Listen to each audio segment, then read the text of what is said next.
Welcome students. Today we are discussing the Assam Tribune of 5th August 2020. In this discussion, we not only discuss the important articles and editorials of the Assam Tribune, but also discuss how questions may be framed by APSC for prelims and mains.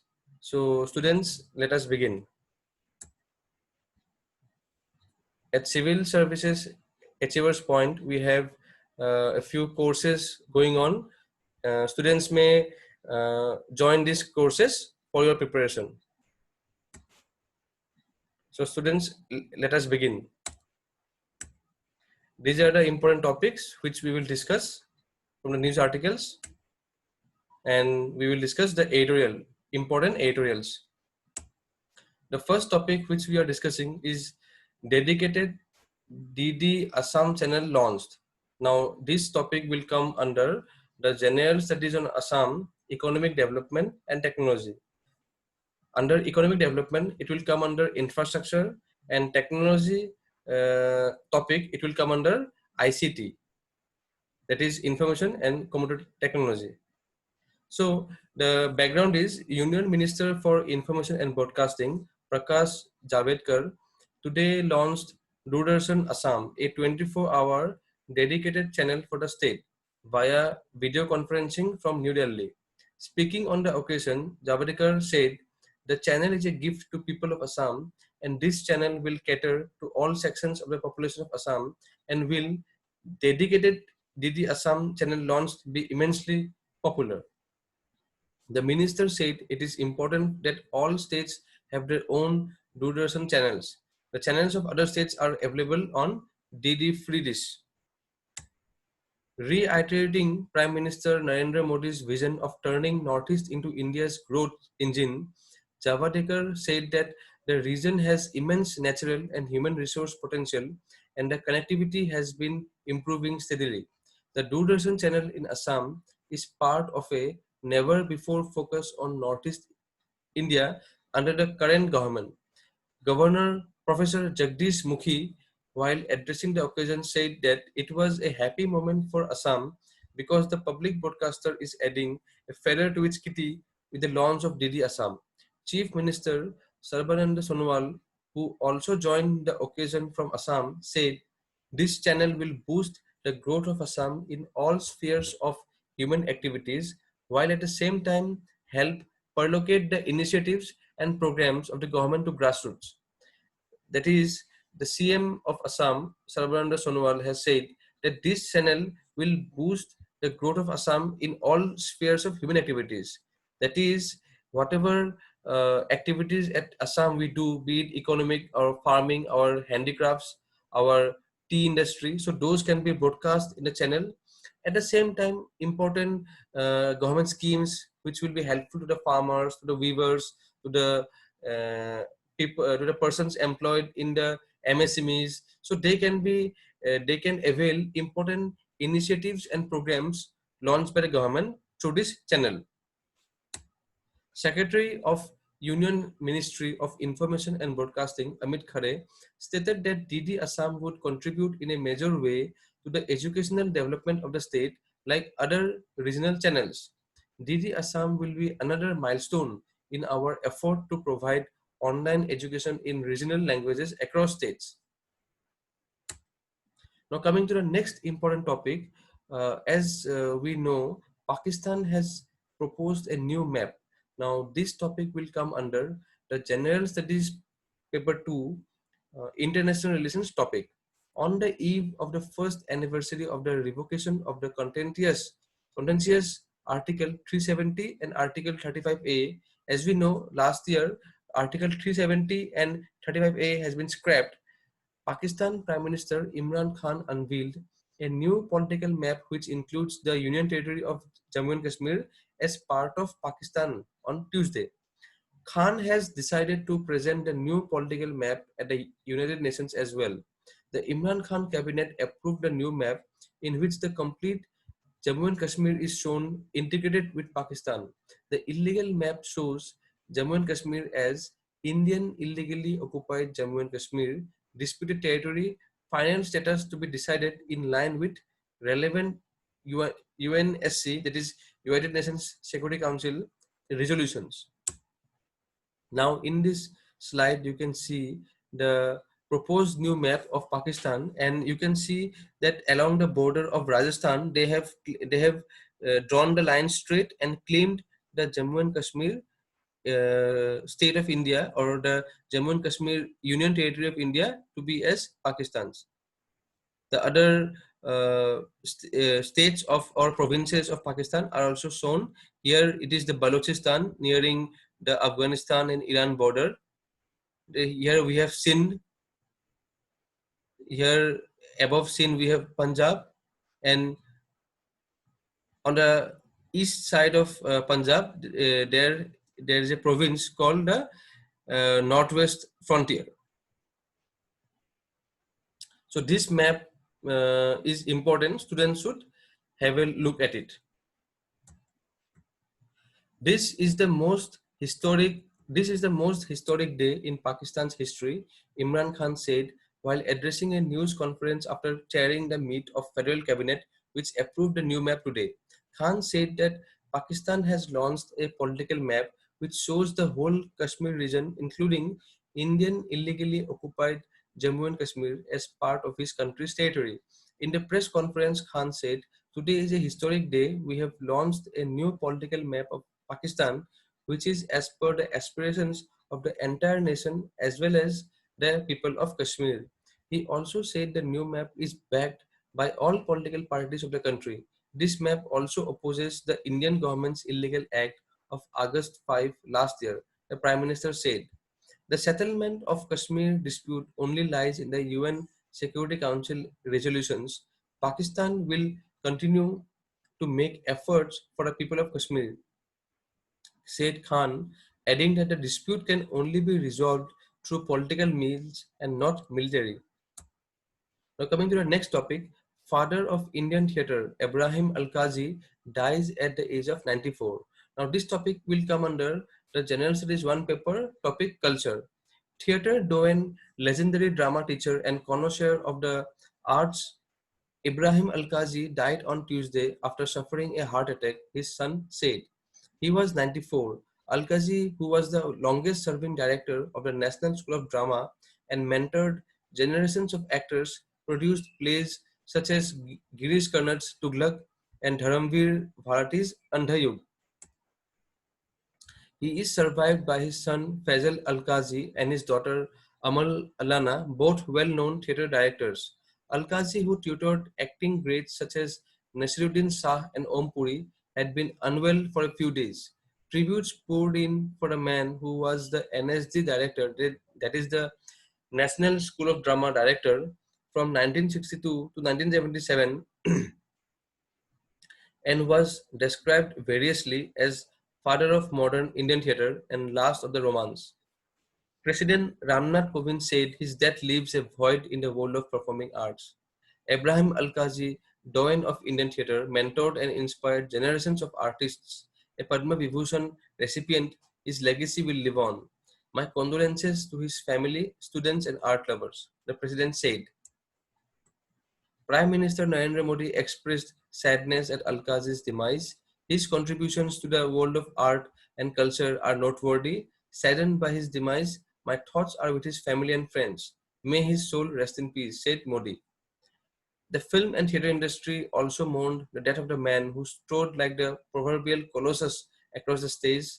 For his contribution to theatre, Alkazi received awards including the Padma Shri in 1966, Padma Bhushan in 1991, and India's second highest civilian award, the Padma Vibhushan, in 2010. He also received the Sangeet Natak Academy Award in 1962 for direction and later honored with the Sangeet Natak Academy Fellowship for his lifetime contribution to the theatre. So in this topic, a strong case can be made for a question in prelims in APSC exam that the father of Indian theatre, who is known as the father of Indian theatre, or they may ask Ebrahim Alkazi is related to which field of arts, like theatre, puppetry or circus. So like this, a question can be expected. So students are advised to make a note of it and revise them periodically, so that they can be these can be retained and reproduced in the examination. Now coming to the next topic, immediate review of India-ASEAN Trade Pact needed, says Puri, for helping realize true bilateral trade potential. This topic will come under the General Studies Trade paper, Economic Development. Also, this topic can also be included in General Studies 2 paper, International Relations, where there is a subtopic called India and Global and Regional Groupings. So in regional groupings, the relation between India and ASEAN, this topic may be placed.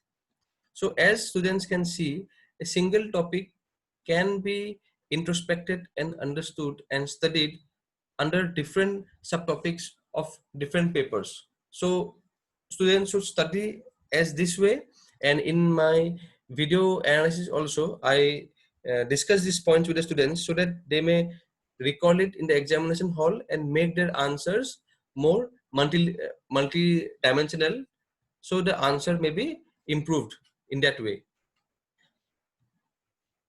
So coming to the background, Union Minister Hardeep Singh Puri today made a case for immediate review of the India-ASEAN Trade in Goods Agreement and said it would help realize the true bilateral trade potential between India and the 10-member bloc of Southeast Asian countries. The review of the India-ASEAN Trade in Goods Agreement is pending.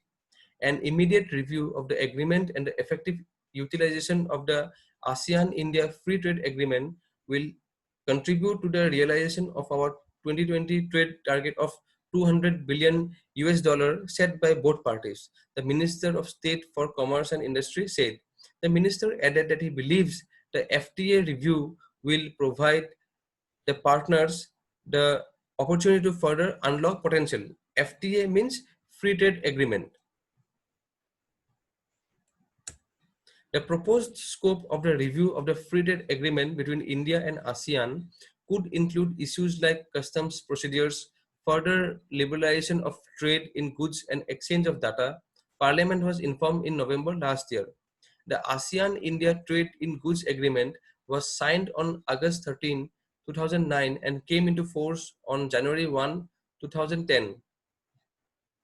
Now we will look after a few information about ASEAN. The ASEAN of Southeast Asian, the Association of Southeast Asian Nations, that is ASEAN, is a regional intergovernmental organization comprising 10 Southeast Asian countries. I would request students to mention the 10 Southeast Asian countries who are member of the ASEAN at the comment section of the video. It aims to promote intergovernmental cooperation and facilitates economic, political, security, military, educational, and socio-cultural integration among its members and other Asian states. According to the minister, both India and ASEAN need to redouble their efforts towards strengthening cooperation in services sectors such as e-commerce, IT-enabled services, financial services, banking, and tourism. I think we have to find ways and means of ensuring that the ASEAN economies are equally welcoming of and receptive to exports from India as we are to imports from the ASEAN economies, said the minister. Puri highlighted that a significant component of the bilateral trade engagement between India and the ASEAN countries is in the medium and high technology intensive trade. In 2018, 40.6% of imports and 28.8% of exports from India to ASEAN were in this product category. India's annual trade deficit with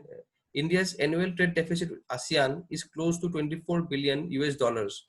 The reasons are multiple, and I would like in the coming months and years to see this trade deficit narrowed, said the minister at a virtual conference organized by the Confederation of Indian Industry.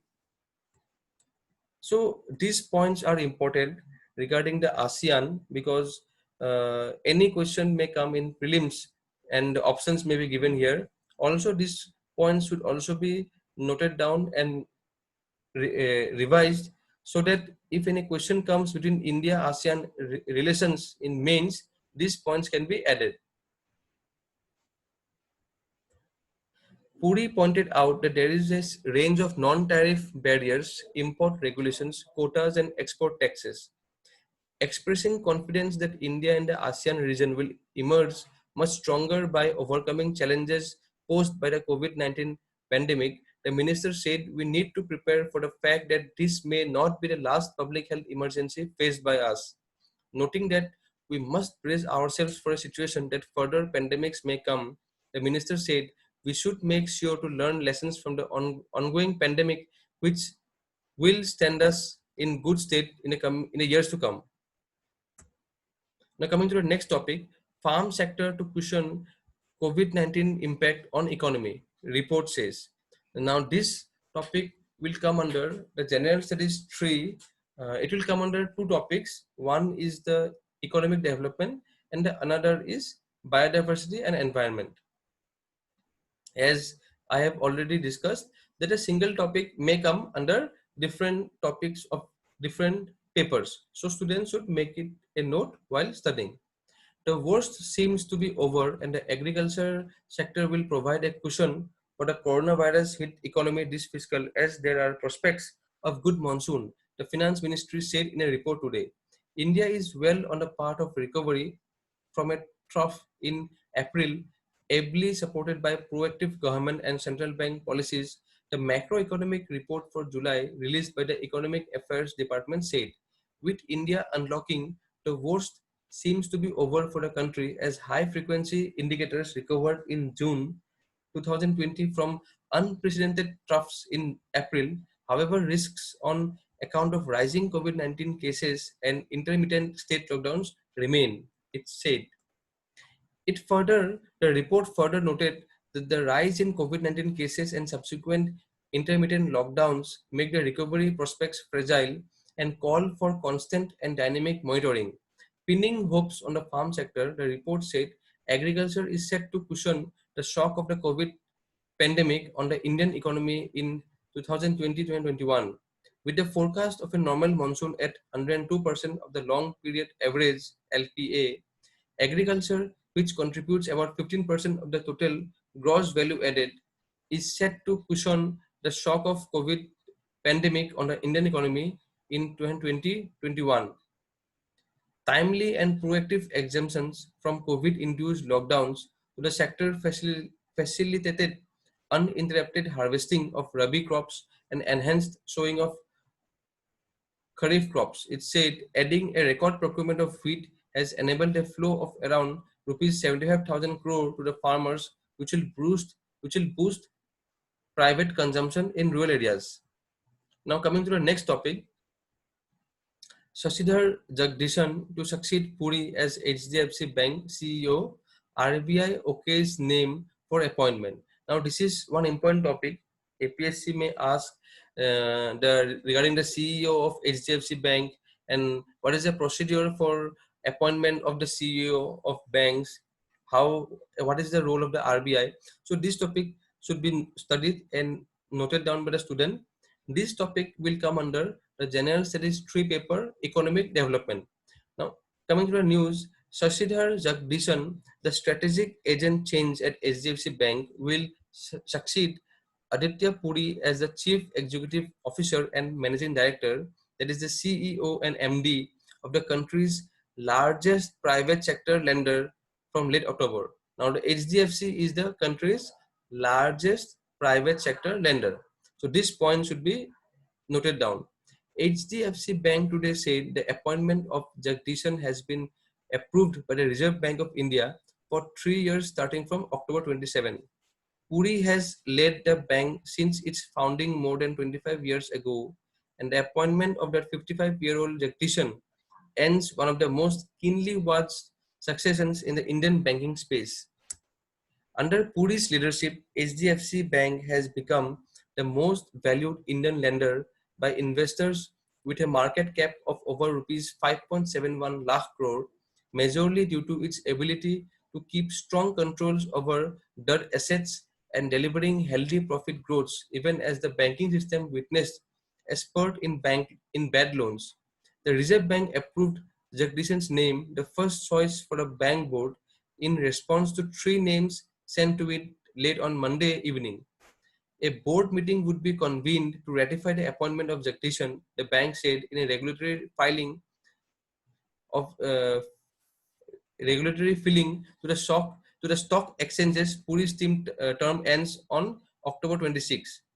Jagdishan's journey with HDFC Bank started in 1996 after he quit his job with German lender Deutsche Bank to join as a manager in the finance department in what was then an upstart venture spearheaded by a group of professionals from foreign banks led by Puri. He became the business head of finance in 1999 and rose to being appointed as a chief financial officer in 2008 and was later appointed as a change agent. The bank said Jagdishan has helped the organization achieve strategic objectives over the years and played a critical role in supporting the growth trajectory of the bank. At present, he is the group head for finance, human resources, legal and secretarial administration, infrastructure, corporate communications, corporate social responsibility, and the strategic change agent for a bank. Now coming to the editorial part, the first editorial which we will discuss is the Progressive Scheme, General Studies 2 paper, Governance and Social Justice. The news that more than 40 crore bank accounts have been opened under the government's flagship financial inclusion scheme called Pradhan Mantri Jan Dhan Yojana, launched about 6 years ago by the NDA government, is to be heartily welcome. Now this news we discussed yesterday in our Assam Tribune analysis. So this editorial is based on that news. This scheme started on August 28, 2014 with an aim to provide universal access to banking facilities to the people in the country, especially those living below the poverty line, has been one of the most progressive schemes to have undertaken in independent India. Latest data reveals that there are 40.05 crore beneficiaries of this scheme and deposits in Jan Dhan bank accounts are in excess of rupees 1.30 lakh crore. The PMJDY, that is the Prime Minister Jan Dhan Yojana, has served to usher in banking literacy across the nation, primarily in rural areas, acquainting and empowering a segment of society which would otherwise not have had access to a system which acts as the backbone of the fiscal activities of the nation. Accounts opened under PMJDY are basic savings bank deposit, that is the BSBD accounts, with additional features of RuPay debit card and overdraft, and enable easy familiarity with the banking system, something that is vital in a society with a high percentage of illiteracy. The objective being to assist the weaker section of society. The conventional requirements of banking have been waived in the PMJDY accounts. For instance, maintaining minimum balance is not required in them. Since the commencement of the scheme, the government has made changes to it to enhance the gains accruing from having PMJDY accounts. In 2018, the accident insurance cover was doubled to rupees 2 lakh and the overdraft facility from 5,000 rupees to 10,000. Also, considering the social phenomenon of joint families breaking up into unitary ones, the accounts now focus on every unbanked adult rather than the earlier every household. The extent to which this scheme has brought about changes in the way in which money was traditionally handled in society has been considerable. Previously, in a male-dominated society, it were the manfolk who controlled the domestic finances, but this scheme has enabled women to wrest control. No wonder over 50% of the Jan Dhan account holders are women. The change has become visible, for instance, in tea plantations where salaries deposited in bank accounts have assisted women workers to control domestic spending.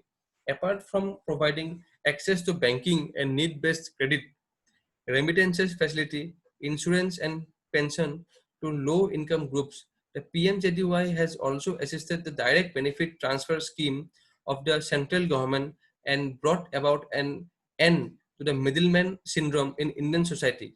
As an example can be cited the successful implementation of the Pradhan Mantri Garib Kalyan Yojana when the center remitted rupees 1,500 per account in 3 equal monthly installments from April to June 2020 to support women during the COVID-19 crisis.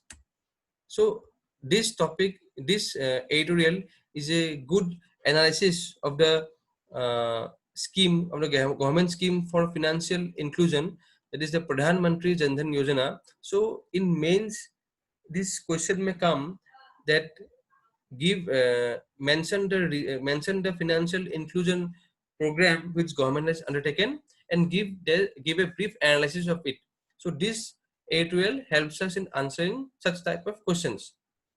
Also, APSC may ask prelims based questions or MCQ based questions in prelims regarding these schemes. They will give certain schemes on the left hand side and the objectives, the primary objectives on the right hand side, and they may ask to match the following. So students should make a note of these points and repeatedly revise them. Now coming to the next topic, sword of Damocles over our natural heritage. Now this topic will come under the General Studies 3 paper, Biodiversity and Environment. Now this editorial is a sum up of the recent developments in biodiversity and environment field. So this editorial gives us a clear understanding of what has been happening in the last few days. So let us begin. The unfolding events of the past few months have forced a reconsideration of the future of the Northeast, with the basic identity of the region being a repository of vast natural resources at stake. Firstly, the India State of Forest Report 2019 released in late December 2019 showed further decrease of the area under forest cover across the region despite an overall increase for India in continuation of a declining trend since 2009. This year, a slew of unilateral policy decisions has undermined environmental safeguards in India with profound repercussions for the northeastern region. The draft Environment Impact Assessment Notification 2020, that is the EIA notification to 2020, was circulated on March 23 and is open for public comments until August 11 next. The EIA was set up in the mid 1990s as a legal framework under the Environmental Protection Act 1986 to safeguard local communities from the environmental and socio-economic impacts of projects that access and utilize natural resources and provided a platform for public consultation in development decision making. Contrary to the spirit of the Act, the draft EIA 2020 seeks to dilute these same environmental regulations to facilitate ease of doing business in India.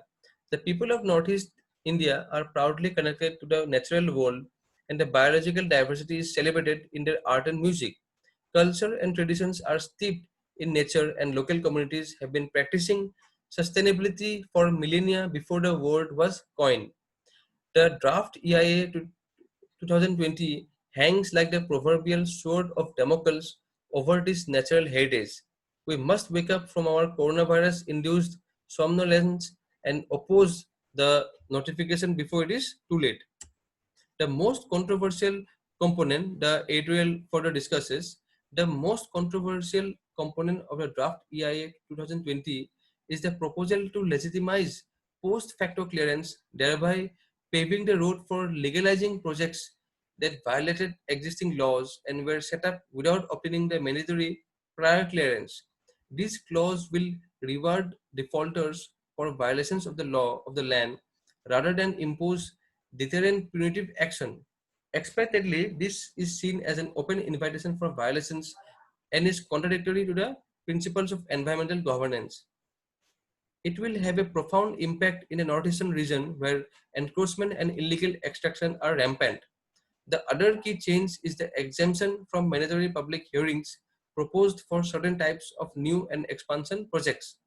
The provision for setting up any industry within 100 kilometers of the international boundary without public consultation is important for the region, with all states sharing one or more international borders. Further, the government can exempt strategic projects related to defense or security from public hearing. The definition of strategic project is missing in the draft of EIA 2020, giving discretionary powers to the government. The draft EIA to 2020 notification takes away the power to report environmental violations from affected communities and local stakeholders, and only the project developers and government authorities will be able to register official complaints for projects under the EIA. Public participation in the decision-making process is part of the democratic traditions of this country, and a mandatory public hearing process ensures accountability in the future. It is particularly important for the Northeast region with widespread community ownership of resources and prevalence of ancient community consultative traditions among tribal communities. The notification has also reclassified the industries required to pass complete scrutiny, excluded major sectors, and reduced the scope of the EIA process. It keeps river projects out of the new environment clearance process, and experts have opined that activities like dredging will endanger river ecosystems and dependent communities, besides affecting aquatic wildlife, including the Gangetic River dolphin. India is a signatory to the Convention on Biological Diversity and the Zero Draft of Post 2020 Global Biodiversity Framework, published in January and likely to be adopted in October next, calls for protection of at least 30% of all land and sea areas to stop catastrophic loss of biodiversity by 2030. This commitment will require creation and regeneration of new protected areas, prioritizing areas of abundant biodiversity. India's National Forest Policy 2018 also aspires for one-third of total land area under forest and tree cover to achieve the national goal of eco-security. In Northeast India, we have the defined landscape to adhere to these global commitments and state goals, and the draft EIA 2020 notification will negatively impact the possibility all such future considerations.